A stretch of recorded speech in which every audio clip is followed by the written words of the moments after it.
Hey, let's start this speech with a quote. Rita Mae Brown once said, "Language is the roadmap of a culture. It tells you where its people come from and where they are going." Now, I invite you all to close your eyes. Imagine stepping into a new room where every conversation sounds like a melody you've never heard before. The words unfamiliar, the accents are different, and suddenly you feel like a stranger in a new world. Now, open your eyes. Who do you see? It's me. All those imaginations is an experience of mine, and this is my story. Good morning, ladies and gentlemen, honorable judges, and to all the fellow audience. My name is Taruni Margareth Haro. I come from Medan, North Sumatra, and currently I study in Tegal, Central Java, at Politeknik of Road Transportation Safety.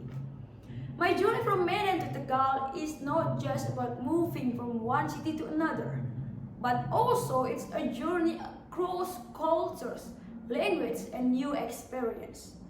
When I first walked into this campus in Tegal, Central Java, coming from Medan, where the language and culture are distinct, I found myself surrounded by peers speaking Japanese, a language I had never encountered before.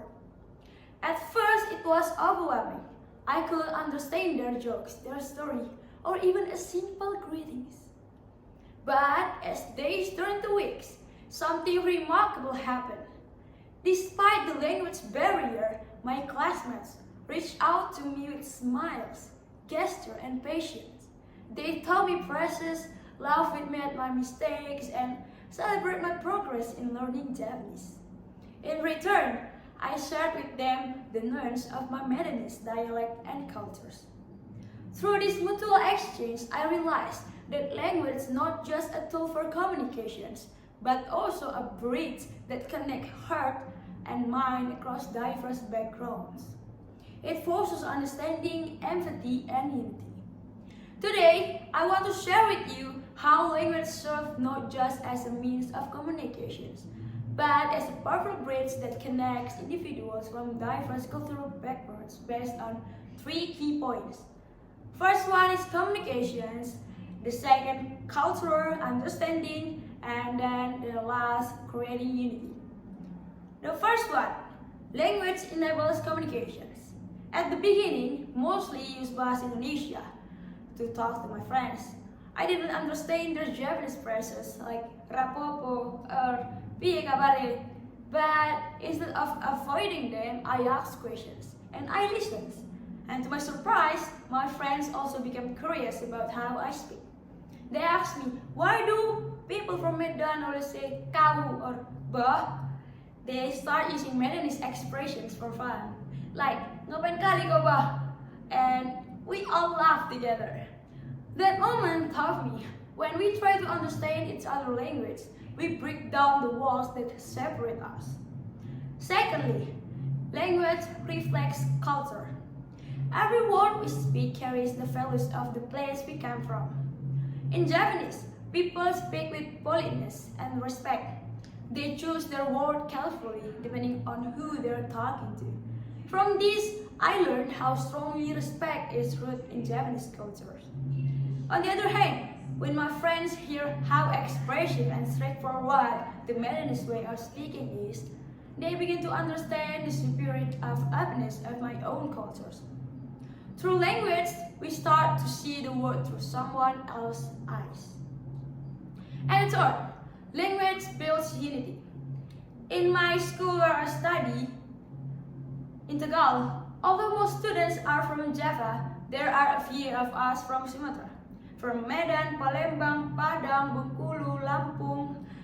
Sometimes we speak with our own accents and our Japanese friends join in, trying to copy us. It's funny, it's imperfect, but it's bring us closer. Now, because I hear Japanese almost every single day, I have even started to pick up the language naturally. Sometimes when I talk with my friends, I use Japanese phrases such as rapopo or piye, but of course with a strong Sumatran accent. It sounds a bit different, but my friends find it funny and heartwarming. At the same time, they also enjoy imitating my Medanese accents when they speak Bahasa Indonesia. Well, we end up blending language and accents in a way that makes communication more colorful, more lively, and more connected. This back and forth exchange has made me realize when we open our hearts to new language, we are not just learning new words, but also we are building friendship, understanding each other's roots, and creating unity. We create unity through our diversity. Dear friends, from my experience, I've learned that language is not a barrier, but a bridge. It connects us to others, help us understand different ways of life, and bring us closer. Even when we come from different islands, different cultures, and different beliefs. As the world becomes interconnected, the ability to understand and respect other languages will become even more important, not just for education or work, but building peace, empathy, and friendship. So, let's use language not just to speak, but to connect, to understand, and to grow together. Because in the end, our differences are not meant to divide us, but to enrich us. And language is the bridge that makes it possible. Like me and my friends, they spoke Japanese, I spoke with my Medanese accents. But somehow, through laughter, curiosity, and words, we connected. And that's the magic of language. Thank you.